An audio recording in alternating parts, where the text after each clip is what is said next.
오늘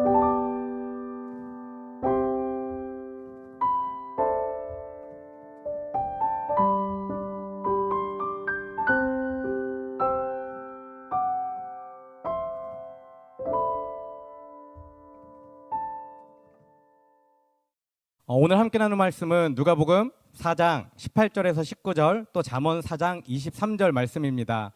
오늘로 3주째 우리가 같은 본문 나누고 있는데 이제 여러분들 조금 익숙해지셨을 것 같습니다. 그렇지만 제가 읽어드리고 말씀을 시작하도록 하겠습니다. 말씀 보여주세요. 주의 영이 내게 내리셨다. 주께서 내게 기름을 부으셔서 가난한 사람들에게 기쁜 소식을 전하게 하셨다. 주께서 나를 보내셔서 포로된 사람들에게 자유를, 눈먼 사람들에게 다시 보게 함을 선포하고, 억눌린 사람들을 풀어주고 주의 은혜의 해를 선포하게 하셨다. 그 무엇보다도 너는 내 마음을 지켜라. 그 마음이 바로 생명의 근원이기 때문이다. 아멘. 여러분, 12월 우리는 임마누엘, 하나님이 우리와 함께 계시다라는 주제로 구원받은 우리가 이 땅에서 견고하고 강한 그리스도인으로 살아가기 위해서 우리의 감정, 우리 안에 있는 상한 감정을 발견하고 치유하는 시간을 함께 갖고 있습니다. 앞에 이야기를 잠깐 정리해 보면, 여러분, 하나님이 육신의 옷을 입고 예수님으로 이 땅에 오셔서 우리와 함께 하시는 이유는 무엇이라고 말씀드렸죠? 우리를 우리의 죄에서 구원하시기 위해서라고 말씀을 드렸습니다. 그렇다면 하나님이 우리를 우리의 죄에서 구원하시는 그 방법이 무엇이라고 말씀드렸습니까? 우리를 새롭게 변화시키는 것이라고 말씀을 드렸죠. 오늘 본문에 기록된 말씀처럼 하나님이 육신의 옷을 입고 예수님으로 이 땅에 오셔서 포로된 우리들에게 자유를 주고, 눈먼 우리들을 다시 보게 하고, 억눌린 우리들을 풀어줌으로 우리를 이 세상의 속박과 억압과 이 세상의 기준과 가치관 가운데서 자유한 인생으로 구원해 주시겠다라고 분명히 기록하고 있는 것입니다. 그런데 이런 하나님의 구원 사역, 하나님의 구원 역사 가운데에 이 구원이 우리 삶의 실제가 되기 위해서는 우리가 분명히 한 가지를 노력해야 한다라고 말씀을 드렸습니다. 그것은 우리의 마음을 지키는 것입니다. 다른 그 어떤 것보다 우리의 마음을 지키는 것이 우선시 되어야 하는 이유는 무엇이었습니까? 앞에 잠언에서 함께 읽었던 것처럼 우리의 마음에 생명의 근원이 있기 때문입니다. 우리는 첫째 주 말씀을 통해서 상한 감정을 가지고 살아가는 사람의 공통된 4가지 특징에 대해 함께 나누었습니다. 첫 번째는 나는 자신의 가치를 인정하지 못하는 사람인가?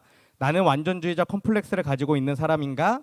나는 지나친 예민함을 가지고 있는 사람인가? 나는 실패에 대한 두려움을 가지고 있는 사람인가?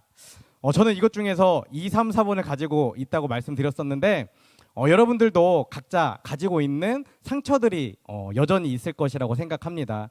이것들을 잘 발견하는 은혜가 여러분들 안에 있기를 간절히 소망합니다.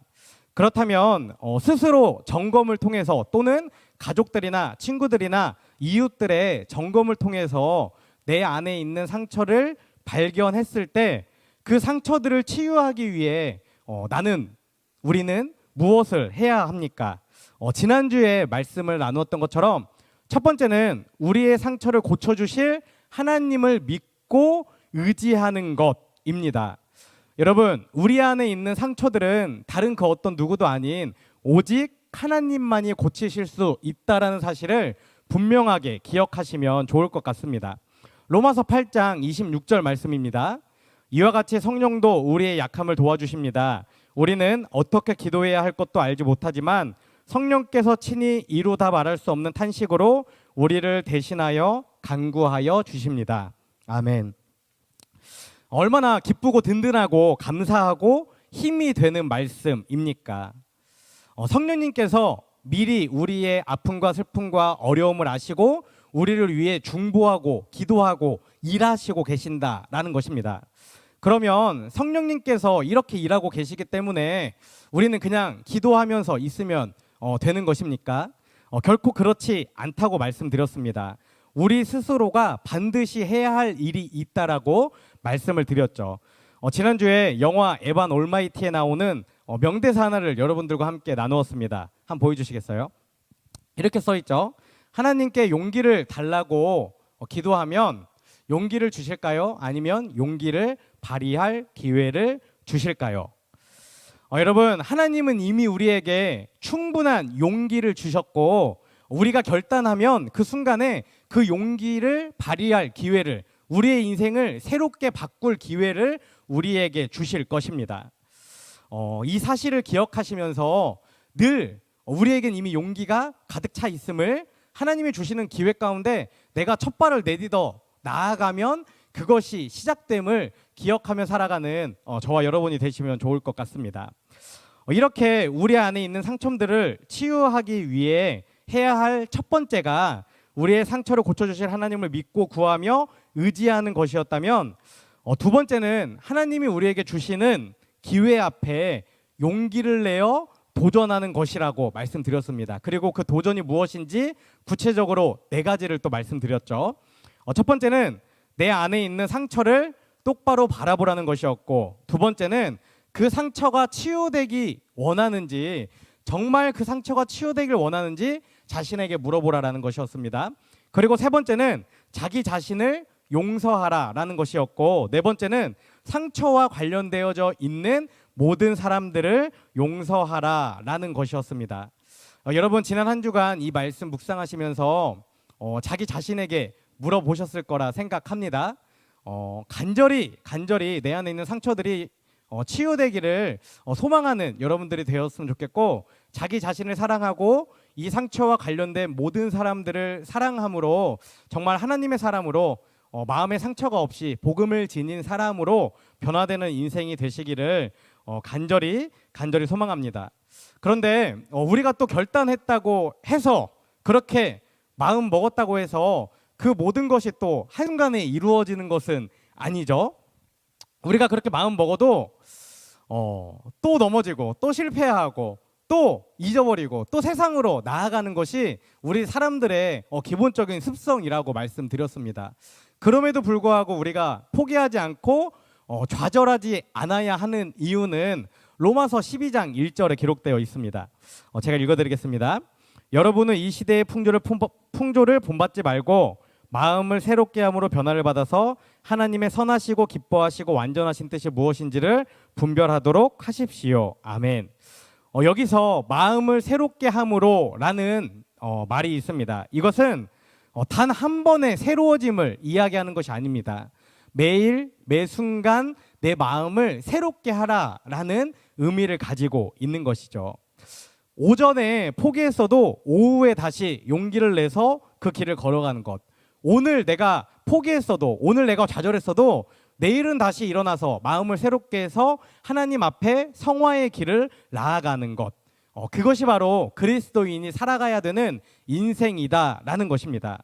이 사실을 기억하면서 매일 매 순간 어제는 졌더라도 오늘 오전에는 포기했더라도 그 순간 다시 마음을 새롭게 하는 저와 여러분이 되시기를 간절히 소망합니다.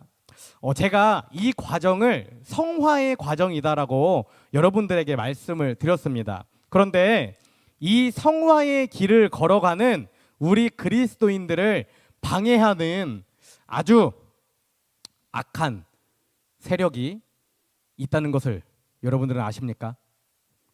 이 악한 세력은 누구입니까? 신앙생활하면서 우리가 반드시 알아야 하는 말씀이 있습니다. 에베소서 6장 12절에 이렇게 기록되어 있습니다. 우리의 싸움은 피와 살을 가진 사람들을 상대로 하는 것이 아니라 통치자와 권세자들과 이 어두운 세계의 지배자들과 하늘에 있는 악한 영들을 상대로 하는 것입니다. 아멘.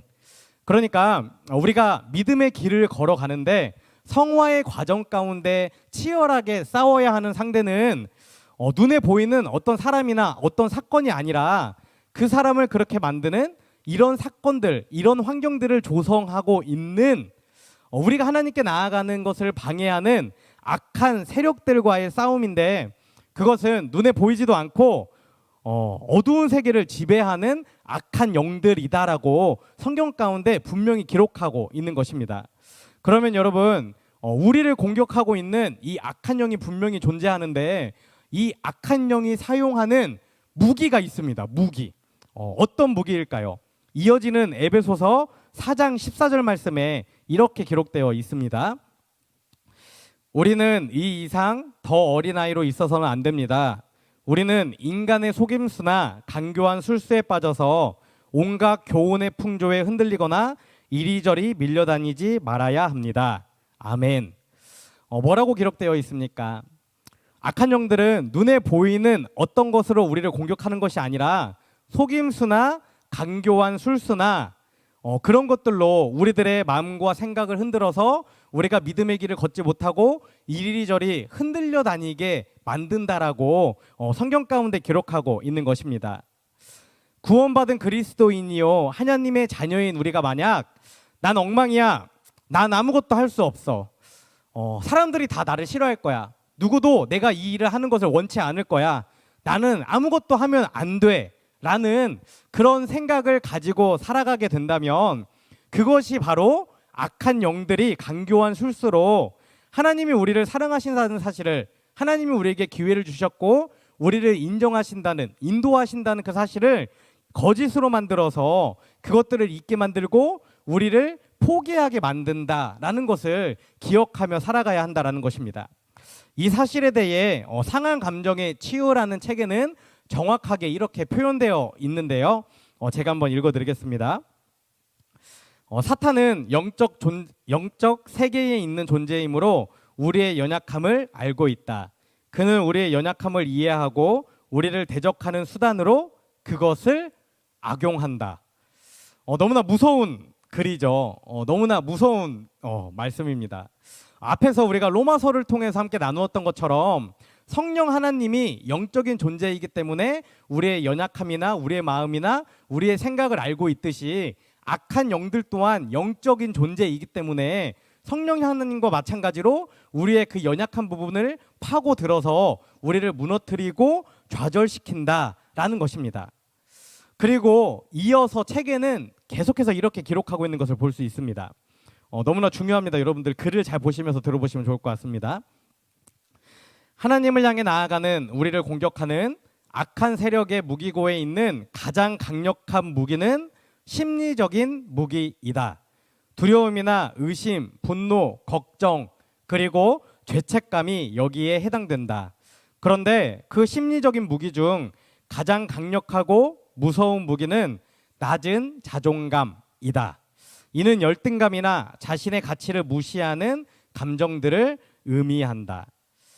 그러니까 수많은 그리스도인들이 구원의 확신을 가지고 있고 나는 하나님의 백성이고 자녀임을 알고 이해하고 있음에도 불구하고 여전히 열등감에 손이 묶이고 또 무가치함에 발이 묶여 있는데 우리를 그렇게 얽어매고 있는 악한 세력의 가장 큰 무기가 바로 뭐라고요? 낮은 자존감이다라는 것입니다. 여러분, 낮은 자존감을 생각할 때 우리가 긍정적인 거랑은 다르다는 것을 알고 있어야 됩니다. 겉으로 보이기에 밝아 보이고 긍정적이라고 해서 그 사람이 높은 자존감을 가지고 있는 것은 아니라는 것이에요. 성경에서 말하고 있는, 또 이 책 가운데 말하고 있는 이 낮은 자존감은 우리가 하나님 앞에 나아가는 것을 방해하는 그 구체적인 것을 이야기하고 있습니다. 낮은 자존감을 가지고 살아가는 사람은 그 사람의 인생이 정말 무너지고 실패할 가능성이 굉장히 높다라고 이야기하고 있는데, 낮은 자존감이 우리에게 4가지 영향을 미친다고 책에 기록되어 있습니다. 제가 지금부터 한 가지씩 여러분들과 나눌 텐데, 여러분들이 이 4가지 중에 어떤 상황 가운데 처해 있는지, 또 어떤 것들을 이전에 경험한 적이 있는지 한번 고민해 보시면 좋을 것 같습니다. 첫 번째는 낮은 자존감은 우리의 잠재력을 마비시킵니다. 어떤 사건으로 인해 실패를 경험하고 또 좌절한 사람, 자기 스스로는 나는 아무것도 할 수 없어 라고 자기를 비관적으로 바라보는 사람, 이처럼 자기 자신에게 불신을 갖고 있는 사람들의 특징이 무엇인지 아시나요? 그것은 아무것도 하지 않는다, 아무것도 도전하지 않고 아무 일도 생각하지 않고 아무것도 계획하지 않는다라는 것입니다. 낮은 자존감을 가지고 있는 사람들은 아무 일에도 관심을 갖지 않고 아무 것에도 도전하지 않습니다. 왜 아무것도 하지 않는 것입니까? 왜 아무것도 하지 않죠? 이유는 분명하죠. 또 실패할까 봐. 그 실패로 인해서 받게 될 무시나 상처나 원망이나 패배감이 시작하기 전부터 나를 가로막기 때문입니다. 낮은 자존감을 굉장히 긴 시간 동안 갖고 있는 사람들은 자신이 무엇을 좋아했는지, 무엇을 하고 싶어 했는지, 또 무엇을 해야 하는지 이런 것들에 대해서는 더 이상 생각하지 않고 그냥 주어진 환경 가운데에 무의미한 삶을 계속해서 살아가게 된다는 것입니다.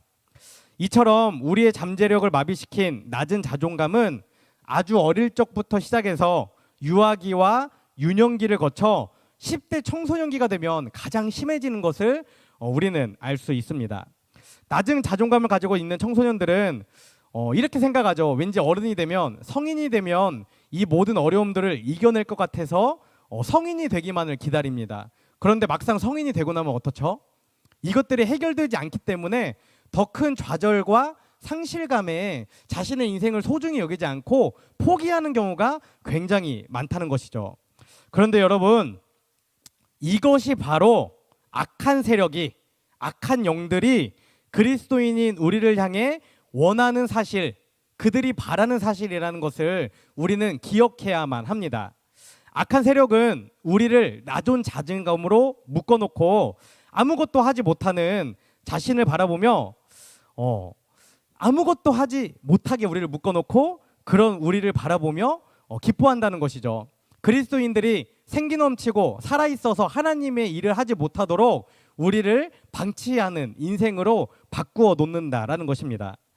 여러분은 지금 낮은 자존감으로 인해 혹시 잠재력이 마비되어 있지는 않습니까? 나의 잠재력이 마비되어 있지 않은지 고민해보는 저와 여러분이 되시기를 간절히 소망합니다. 두 번째는 낮은 자존감은 우리의 미래를 파괴한다라는 것입니다. 하나님은 하나님의 사람들에게, 저와 여러분들에게 많은 선물을 주셨습니다. 평안을 주셨고, 기쁨을 주셨고, 감사를 주셨고, 또 하나님의 말씀대로 살아갈 수 있는 선한 능력을 주셨죠. 뿐만 아니라 우리가 반드시 기억해야 하는 한 가지가 있습니다. 그것은 무엇이냐면 하나님은 우리에게 미래를 열어주신다라는 것입니다. 예레미야 29장 11절 말씀입니다. 너희를 두고 계획하고 있는 일들은 오직 나만이 알고 있다. 내가 너희를 두고 계획하고 있는 일들은 재앙이 아니라 번영으로서 너희에게 미래에 대한 희망을 주는 것이다. 나 주의 말이다. 아멘. 이 말씀에 기록된 것처럼 하나님은 하나님의 사람들에게 미래를 주신다라고 분명히 약속하셨습니다. 그리고 그 미래를 향해 나아갈 수 있는 희망을 우리 삶 가운데에 주셨다라는 것이죠. 비록 지금은 우리가 나를 가로막고 있는 벽 앞에 서서 그 벽 너머에 있는 하나님이 우리를 위해 준비한 세상을 바라보지 못하지만 우리가 포기하지 않고 계속해서 하나님의 말씀을 붙잡고 희망을 가지고 그 미래를 향해 나아간다면 하나님의 때에, 하나님의 그 순간이 되면 우리가 그 하나님이 계획하신 것들을 보게 되고 느끼고 경험하게 된다라는 것이죠. 제가 믿음에 대해 설교할 때 여러분들에게 예로 들어둔 한 가지 이야기가 있습니다. 5가지 감각이었어요. 보통 사람은 시각, 청각, 촉각, 미각, 후각, 이 5가지 감각을 가지고 살아가기 때문에 뭐라고 말씀드렸죠? 지금 당장 내 앞에 내가 넘을 수 없는 어떤 두려움이나 큰 벽이 있으면 좌절하고 포기하게 됩니다. 왜죠? 이 5가지 감각은 지극히 현실적인 감각이기 때문이죠. 도저히 해도 안 되기 때문에 포기하게 되는 거예요. 그런데 그리스도인은 이 5가지 감각에 하나를 더 갖게 된다고 말씀드렸습니다. 무엇이죠? 믿음. 6번째 감각인 믿음을 가지고 살아가기 때문에 히브리서에 기록된 것처럼 지금 눈에 보이지 않지만 하나님이 이루실 일들을 기대하고 바라보면서 그 벽을 인내하면서 꾸준히 넘어가는 인생이 된다라는 것이죠. 여러분, 하나님은 우리에게 미래를 주셨습니다. 그리고 그 미래를 향해 나아갈 수 있는 희망과 믿음을 주셨어요. 그런데 만약 우리가 낮은 자존감에 빠져 살아간다면 하나님이 우리에게 주신 우리의 미래는 우리의 낮은 자존감 때문에 없어지게 되는 것입니다. 파괴가 되는 것이에요. 이것은 곧 하나님이 나에게 주신 나의 미래를 그냥 파괴시키는 것이 아니라 내가 파괴하는 것과 마찬가지의 의미를 가지고 있습니다. 간절히 소망하기는 이 사실을 기억하시면서 낮은 자존감으로부터 벗어나서 하나님이 우리에게 주시는 그 미래를 향해 희망을 가지고 나아가는 저와 여러분이 되시기를 간절히 소망합니다. 그리고 세 번째는 낮은 자존감은 우리의 모든 관계를 해치게 된다라는 것입니다. 여러분, 우리는 혼자 살아가는 존재로 창조되어진 것이 아니죠. 우리는 다른 사람들과 함께 상호적인 관계를 맺으며 살아가도록 창조되었습니다. 먼저는 하나님과 관계를 맺으며 살아가도록 창조되었고, 다음으로는 하나님이 우리에게 주신 이웃들과 가족들과 친구들과 관계를 맺으며 살아가도록 창조되었습니다. 그런데 나 자신의 모습을, 또 우리의 모습을 잘 생각해 보면 하나님과 나의 관계가, 또 가족들이나 친구들이나 이웃들과의 나의 관계가 어떻게 맺어지긴 했지만 정말 성경적인 서로를 사랑하고 섬기고 배려하고 용서하는 그런 아름다운 관계가 아니라 불편하고 어색하고 또 같이 어쩔 수 없이 있지만 굉장히 싫은 관계로 맺어져 있는 것들을 경험하며 살아갈 때가 많이 있다라는 것이죠. 우리의 관계가 이렇게 잘못 맺어지는 이유는 무엇입니까? 그것은 우리 안에 낮은 자존감 때문입니다. 내가 나를 신뢰하지 못하니까, 내가 나를 믿지 못하니까, 내가 나를 하나님의 백성이며 자녀임을 확신하지 못하니까 그곳에서 나오는 여러 가지 어려움과 불편함들로 다른 사람들을 대하게 되고 그것이 관계를 망치게 된다라는 것입니다. 여러분, 하나님이 나를 사랑하셨듯이 스스로 나 자신을 아끼고 사랑하고 아름답게 가꾸는 저와 여러분이 되었으면 좋겠습니다. 요한일서 4장 18절과 19절에 이렇게 기록되어 있습니다. 사랑에는 두려움이 없습니다. 완전한 사랑은 두려움을 내쫓습니다. 두려움은 형벌과 맞물려 있습니다. 두려워하는 사람은 아직 사랑을 완성하지 못한 것입니다. 우리가 하나님을 사랑함은 하나님께서 우리를 먼저 사랑하여 주셨기 때문입니다. 다른 사람을 사랑하는 거 너무나 힘들고 어렵습니다. 사람의 힘으로는 되지 않아요. 근데 여기 분명히 기록되어 있죠. 우리가 하나님을 사랑하고 다른 사람을 사랑할 수 있는 이유는 나의 어떤 의지나 노력이나 나의 어떤 그 공로가 아니라 하나님이 나를 사랑하여 주셨기 때문에 내가 사랑할 수 있다라고 분명히 기록되어 있는 것이죠. 누군가를 사랑하고 싶은데, 누군가를 용서하고 싶은데 그게 잘 안 되는 분이 있다면 여러분, 힘을, 몸에 꽉 들어간 힘을 좀 빼시면 좋을 것 같습니다. 내가 너무 힘을 주고 경직되어 있으면 내 안에 하나님의 말씀이, 또 하나님의 성령이, 역사가 들어오지 못해요. 내가 너무 강하게 버티고 있기 때문입니다. 내가 정말 사랑하고 싶고 용서하고 싶고 내가 정말 다시 관계를 바르게 맺고 싶은 사람이 있다면 나의 꽉 들어간 힘을 빼시고 그 안에 하나님의 말씀이, 하나님의 마음이, 하나님의 사랑이 들어와서 나를 하나님의 사람으로 변화시켜서 하나님이 일하실 수 있도록 하나님께 맡겨드리는 저와 여러분이 되었으면 좋겠고, 다른 사람들의 관계로 나아가기 이전에 먼저 나를 하나님이 쓰시기 편한 도구로 사용하실 수 있도록 나를 좀 편하게, 부드럽게, 유하게, 약하게 내려놓는 내 안에 하나님을 채우는 저와 여러분이 되시면 좋을 것 같습니다. 그리고 네 번째는 이것입니다. 낮은 자존감은 너무나 중요합니다. 우리가 사명을 따라 살아가지 못하게 한다라는 것입니다. 여러분, 저와 여러분 우리 모두는 각자 다른 하나님이 주신 은사들이 있지만 우리가 동일하게 가지고 있는 사명이 있습니다. 우리는 반드시 동일하게 이루어야 할 신앙의 표대가 분명히 있다라는 것이죠. 제가 설교를 준비하면서 곰곰이 생각해 봤는데 우리에게는 두 가지 분명한 목적이 있는 것 같습니다. 우리 교회 홈페이지를 보시면 우리 교회 신앙의 표대, 신앙의 목표가 나와 있는데 말씀이 두 가지가 있어요. 제가 먼저 하나를 읽어드리겠습니다. 골로새서 1장 28절 말씀입니다. 우리는 이 그리스도를 전파합니다. 우리는 모든 사람을 그리스도 안에서 온전한 사람으로 세우려고 모든 사람에게 권하며 지혜를 다하여 모든 사람을 가르칩니다. 아멘. 우리의 첫 번째 사명은 나뿐만 아니라 우리 주변의 사람들이 그리스도 안에서 온전한 사람으로 세워지도록 그들에게 그리스도를 전하고 가르쳐야 한다라는 것입니다. 그리고 둘째는 사도행전 1장 8절 말씀입니다. 그러나 성령이 너희에게 내리시면 너희는 권능을 받고 예루살렘과 온 유대와 사마리아에서 그리고 마침내 땅 끝에까지 나의 증인이 될 것이다. 아멘. 우리의 첫 번째 사명이 우리의 모든 사람들에게 그리스도를 전하고 그들에게 그리스도를 가르치는 것이라면, 두 번째는 우리가 증인된 사람이 되어야 한다는 것입니다. 첫 번째처럼 말로만 예수님의 살아계심을 그냥 전하면 누가 믿겠나요? 누가 그것을 온전히 받아들일 수 있습니까? 그런데 이어지는 두 번째 말씀처럼 내가 말로만 전하는 것이 아니라 정말 예수님이 살아계심을 삶으로 드러내는 그 증인으로 살아간다면 내가 전하는 그 그리스도가 누구에게 전하든지 그것이 배가 되고 힘이 되고 시너지가 돼서 정말 하나님이 우리에게 주신 그 복음 증거의 사역이 원활하게, 조금 더 수월하게, 조금 더 힘있게 역사할 수 있게 된다라는 것입니다. 여러분은 지금 삶에서 만나는 사람들에게, 가족들이나 친구들이나 또 직장의 동료들에게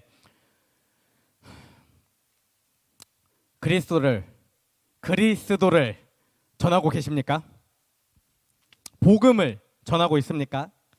그리스도의 증인된 삶을 실천하는 삶을 살아가고 있습니까? 하나님을 믿고 예수님의 말씀을 알고 그 말씀에 순종하겠다라고 결단한 사람이라면 여러분, 당연히 이렇게 살아가는 게 당연한 거 아닌가요? 또 이렇게 살아가야만 하는 것 아닙니까?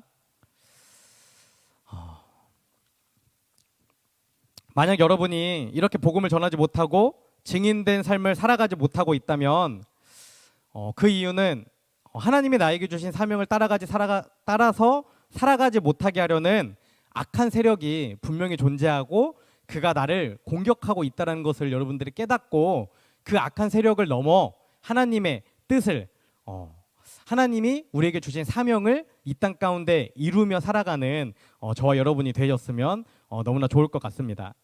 그렇다면 우리는 이런 낮은 자존감, 우리에게 네 가지 안 좋은 영향을 미치는 낮은 자존감을 이겨내고 그것으로부터 벗어나기 위해 어떤 일들을 해야 합니까? 크게 세 가지를 여러분들에게 말씀드리고 싶습니다. 첫 번째는 나의 잘못된 신학을 교정하라라는 것입니다. 여러분, 하나님과 또 하나님이 우리에게 주신 이 말씀을 통해 나에게 있는 잘못된 신학이 고쳐지도록 우리는 계속해서 말씀을 보고 또 말씀을 듣고 노력해야 합니다. 잘못된 믿음과 잘못된 신앙과 잘못된 신학으로는 어떻죠? 바르게 살아갈 수가 없기 때문입니다. 우리가 보고 있는 이 신학 성경의 대부분을 바울이 지었다라는 것을 여러분 모두 알고 있을 것입니다. 그런데 바울 서신에 공통된 특징이 있어요. 그것은 무엇이냐면 바울이 이미 복음을 전하고 떠났는데 그 떠난 곳에 다시 편지를 썼다라는 것입니다. 그리고 그 편지 쓴 가장 큰 이유가 무엇이냐면 다른 복음 때문이에요. 바울이 바른 복음을 전하고 떠난 곳에 다른 복음, 우리가 쉽게 말하는 이단 사상들이 퍼졌기 때문에 그것들을 바로 잡기 위해 바울이 다시 편지를 써서 그들의 믿음과 신학을 바르게 교정했다라는 것입니다. 갈라디아서 1장 6절과 7절에 이렇게 기록되어 있습니다. 여러분을 그리스도의 은혜 안에서 불러주신 그분에게서 여러분이 그렇게도 빨리 떠나 다른 복음으로 넘어가는 데는 나는 놀라지 않을 수 없습니다. 정말 희한한 말씀이에요. 6절 다시 한번 지금 보여주고 있죠? 예. 뭐라고 기록되어 있냐면 여러분이 그렇게도 빨리 떠나 다른 복음으로 넘어간다라고 기록되어 있어요.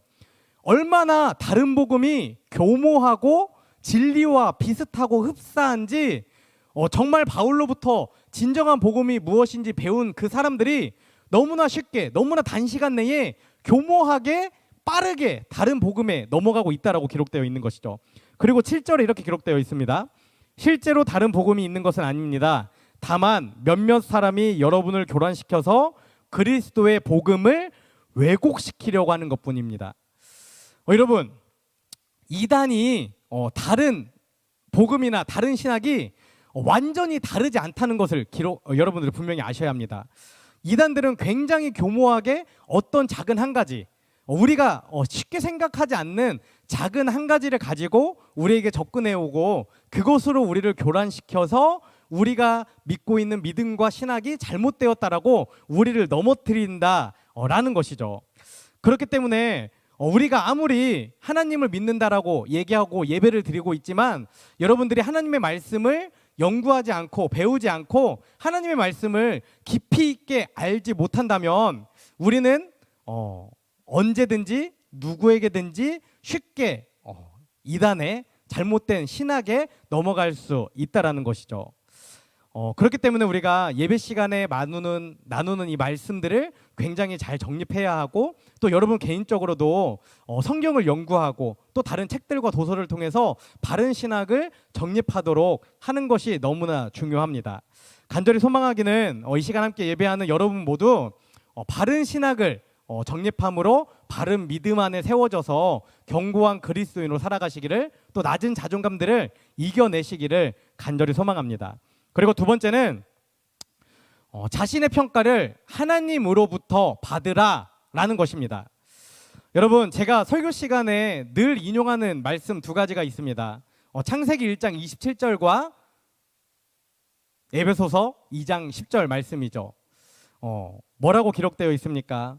우리는 하나님의 형상대로 창조되었다라고 창세기 기록되어 있고 에베소서에는 우리는 하나님의 작품이라고 분명히 기록되어 있습니다.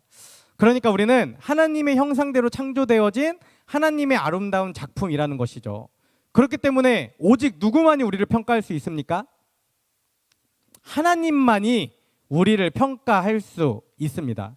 그런데 우리는 세상을 살아가면서 늘 하나님이 아니라 부모님에게, 친구들에게, 어떤 직장의 상사에게 또 어떤 다른 사람들에게 좋은 평가를 받기 위해, 인정을 받기 위해, 어떤 칭찬을 받기 위해 살아가는 모습이 많다라는 것이죠. 그런데 그런 마음 자체가 낮은 자존감을 나타내며 악한 영들이 기뻐하는 일들이라는 것입니다. 여러분, 하나님이 우리를 너무나 사랑하십니다. 우리는 하나님의 형상대로 창조되어진 하나님의 아름다운 작품들입니다.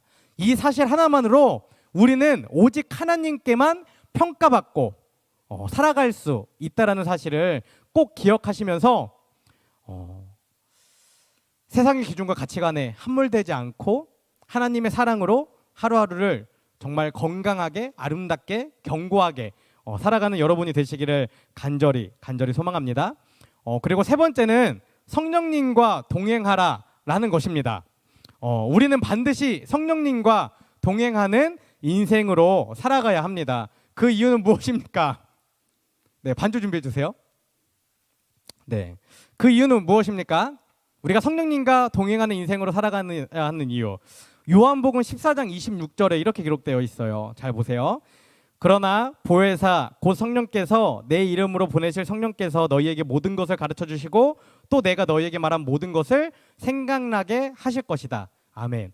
여러분, 우리가 성령님이라고 얘기하면 사실 조금 두리뭉실하게 우리와 함께 하시는 분, 우리를 지키시는 분, 우리를 인도하시는 분이라고 생각하기가 쉽습니다. 그런데 이 요한복음에 성령님이 하시는 일이 무엇인지 분명하게 기록되어 있어요. 그것이 무엇이냐면 성령님은 예수님이 우리에게 말씀하신 모든 것을, 성경에 기록된 모든 것을 가르치시고 생각나게 한다라는 것입니다.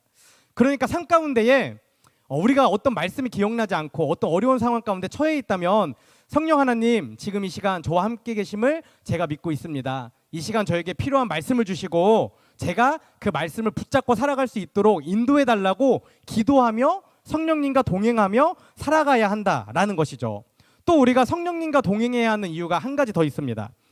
갈라디아서 5장 16절 말씀입니다. 내가 또 말합니다. 여러분은 성령께서 인도하여 주시는 대로 살아가십시오. 그러면 육체의 욕망을 따라 살아가지 않게 될 것입니다. 뭐라고 기록되어 있나요? 오직 성령과 함께 살아갈 때에만, 성령 하나님과 동행할 때에만 우리가 육체의 욕심을 이기고 살아갈 수 있다라고 분명히 기록하고 있는 것입니다. 간절히 소망하기는 늘 성령님과 함께 동행하며 살아가는 저와 여러분이 되시면 좋을 것 같습니다. 여러분, 설교를 마치며 한 가지를 여러분들에게 전해드리고 싶은 이야기가 있어요. 성령님과 동행한다, 동행이라는 단어를 생각하면 여러분 어떤 단어가 떠오르시나요? 동행. 한번 보여주시겠어요? 우리는 동행한다라고 생각하면 함께 걷는다, 함께 간다, 함께 한다 라는 의미를 크게 생각합니다. 맞나요? 동행한다, 함께 한다, 이렇게 생각하죠. 그런데 동행한다라는 거에는 우리가 보고 싶고 생각하고 싶은 함께 걷는다라는 의미가 있지만 그 이면에 너무나 중요한 한 가지 의미가 더 숨겨져 있습니다. 저는 이게 너무나 중요한 것 같아요. 보여주시겠어요? 동행한다라는 것은 다르게 산다라는 것을 의미합니다. 그러니까 성령님과 동행한다라는 것은 성령님과 함께 살아간다라는 1차원적인 의미를 가지고 있지만 더 깊은 2차원적인 그 내면의 의미는 무엇이냐면 성령님과 함께 세상과 구별되어 세상과 다르게 살아간다라는 의미를 가지고 있는 것입니다. 저는 이것이 신학의 차이라고 생각해요, 여러분. 여러분이 바른 신학을 정립하지 못하고 말씀을 깊이 있게 이해하지 못하고 하나님이 우리에게 주신 그 구원의 과정을 온전히 이해하지 못한다면 1차원적으로 그냥 성령님이 나와 함께 하는구나 라고 생각하며 살아갈 수 있습니다. 그런데 조금 더 깊숙하게 그 깊은 의미를 찾아보면 동행하는 것에 감사하는 것으로 멈추는 것이 아니라 동행하는 사람은 어떻게 해야 된다고요? 다르게 살아가야 된다는 것입니다. 여기까지 우리의 믿음이 나아가지 못하면, 여기까지 우리의 신앙이 나아가지 못하면, 여기까지 우리의 신학이 정립되지 못하면 우리는 늘 실패하고 좌절하고 넘어지고 하나님의 그 마음과 의도와 뜻과 구원을 늘 의심하며 살아갈 수밖에 없다라는 것이에요. 간절히 소망하기는 제가 동행으로 말씀드렸다시피 성령님과 동행하며 세상과 구별되어 다르게 살아가는 저와 여러분, 우리 여디디아 청년들이 되시기를 간절히 소망합니다. 또한 매 시간 드려지는 예배를 통해 또 개인적으로 연구하는 시간이 없이는 절대 바른 신학을 정립할 수 없습니다. 검증된 사람들의 말씀과 또 검증된 책의 신학을 통해서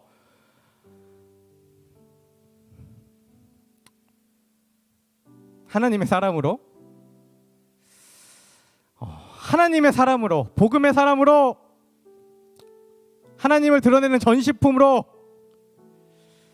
세상의 가치와 문화에 흔들리지 않고 낮은 자존감이나 실패나 걱정이나 근심이나 두려움에 좌절하지 않고 견고하게 살아가는 저와 여러분이 되시기를 간절히 소망합니다. 이 시간 우리 함께 기도하기 원합니다. 기도 제목 한번 보여주시겠어요? 강림절 기간 동안 예수님을 기다리며 나의 잘못된 신학을 교정하고 자신의 평가를 하나님께로부터 받으며 성령님과 동행함으로 억눌릴 사람에서 풀어지는 사람으로 변화되는 여디디아 청년들이 되게 하소서. 이 기도 제목으로 함께 기도하기 원하고요. 제가 인스타에다가 낮은 자존감이 우리에게 미치는 영향 4가지와 그것을 이겨내기 위해 어떻게 해야 하는지 3가지를 분명하게 이렇게 정리해서 올려놨습니다. 소그룹 시간에 함께 나눌 수 없기 때문에 여러분들 한 주간 이것을 가지고 묵상하시고 내 안에 있는 여러 가지 문제들을 스스로 해결하시고 또 성령 하나님과 동행하며 이겨내시는 분들이 되시면 너무나 좋을 것 같습니다. 그리고 또 설교가 조금 어렵거나 또 내가 알고는 있지만 너무나 막막하고 혼자 해결하기 두려운 일들이 있다면 언제든지 소그룹의 리더님들이나 저희에게 연락을 해주시면 저희가 함께 기도하며 또 함께 이야기하며 그 문제들을 해결해 나갈 수 있도록 그렇게 하겠습니다. 우리 이 시간 이 기도 제목 가지고 함께 기도하기 원합니다. 거리두기가 강화돼서 제가 찬양 함께 하지 않고 크게 통성으로 기도하지 않겠습니다. 여러분들 작은 목소리로 하지만 분명하게 자신의 목소리를 내어서 이 시간 함께 기도하겠습니다. 할렐루야. 살아계신 하나님 감사합니다. 오늘도 주님의 은혜 가운데 저희들 함께 말씀을 나누며 나아갔습니다. 하나님, 저는 구원받은 그리스도임에도 불구하고 늘 좌절하고 실패하고 연약한 가운데 살아갑니다. 그 이유는 우리를 넘어뜨리려는 악한 영이 있음을 오늘 말씀을 통해 함께 나누었습니다. 그리고 그 악한 영들의 무기가 바로 우리의 영적인 부분임을 함께 나누었으니 주님, 우리의 부분을 채워주시고 우리가 영적으로 견고한 그리스도인이 될 수 있도록 아버지 함께하여 주시옵소서. 또한 낮은 자존감을 통해 우리의 잠재력이 파괴되지 않게 하시고 우리의 미래가 파괴되지 않게 하여 주시옵소서. 또한 우리의 모든 관계가 깨어지지 않게 하시고 정말 그 모든 것들을 회복됨으로 우리에게 주신 하나님의 사명을 따라 살아가는 귀한 인생으로 살아갈 수 있도록 우리 귀한 청년 한 사람 한 사람 붙잡아 주시고 인도하여 주시옵소서.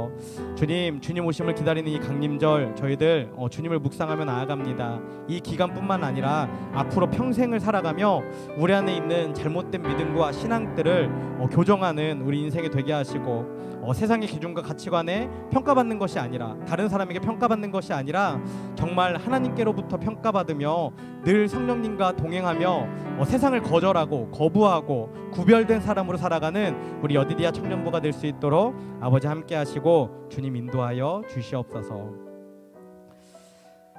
사랑하는 하나님 감사합니다. 오늘도 저희들 은혜를 주셔서 함께 예배하며 말씀을 나누었습니다.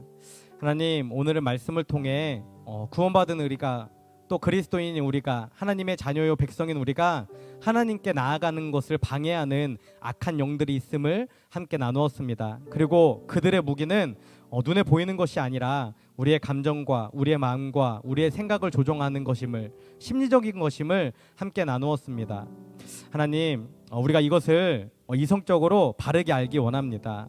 이것을 알고 이것들로부터 자유해짐으로 하나님께 온전히 나아가는 인생으로 변화되기 원하오니 우리 한 사람 한 사람 매 순간 시간마다 정말 성령 하나님과 동행하는 귀한 인생이 될 수 있도록 아버지 함께하여 주시옵소서. 또한 이 시간 예배하는 저희들 가운데 혹시 잠재력이 마비되어 있는 인생이 있습니까? 또 미래를 파괴하는 인생이 있습니까? 다른 사람들과의 관계가 깨어진 인생이 있습니까? 하나님이 우리에게 주신 사명을 따라 살아가지 못하고 세상을 향해 살아가는 인생들이 있습니까? 그렇다면 자기가 그것을 스스로 깨닫게 하시고 발견하게 하셔서 이것들로부터 치유되고 이 낮은 자존감으로부터 벗어나서 정말 하나님이 우리에게 주신 미래와 또 꿈을 가지고 희망을 가지고 나아가는 귀한 인생들이 될 수 있도록 아버지 함께하여 주시옵소서. 앞으로 우리가 살아가야 될 그 시간들이 너무나 많이 있습니다. 간절히 소망하기는 그 시간 가운데에 우리 안에 있는 잘못된 믿음들, 신앙들 그 모든 것들이 정말 성경적이고 하나님의 마음으로 바르게 규정되게 하시고 우리의 평가를 사람이 아니라 세상이 아니라 환경이 아니라 하나님으로부터 받게 하시며 성령님과 동행하며 정말 구별되어 다르게 살아가는 하나님의 사랑을 입은 자 우리 여디디아 청년들이 될 수 있도록 아버지 함께하여 주시옵소서. 주님, 이 시간 하나님의 살아계심을 믿음으로 고백하며 정성껏 드려진 예물이 있습니다. 이 예물이 사용되어지는 곳에 하나님의 살아계심이 선포되어지게 하시고 날마다 구원받는 사람들이 더해지는 역사가 나타날 수 있도록 아버지 함께하여 주시옵소서. 이제는 우리를 위해 이 땅에 오신 예수 그리스도의 은혜와 독생자를 보내주신 하나님 아버지의 크신 사랑과 날마다 우리를 보호인도 승리케 하시는 성령님의 내주 교통하심이 이 시간 나의 잘못된 신학을 교정하고 자신의 평가를 하나님께로부터 받으며 성령님과 동행함으로 억눌린 사람에서 풀어지는 사람이 되기를 결단하는 하나님의 사랑을 입은 자 여디디아 청년들 위해 지금부터 영원까지 함께하옵시기를 간절히 축원하옵나이다. 아멘.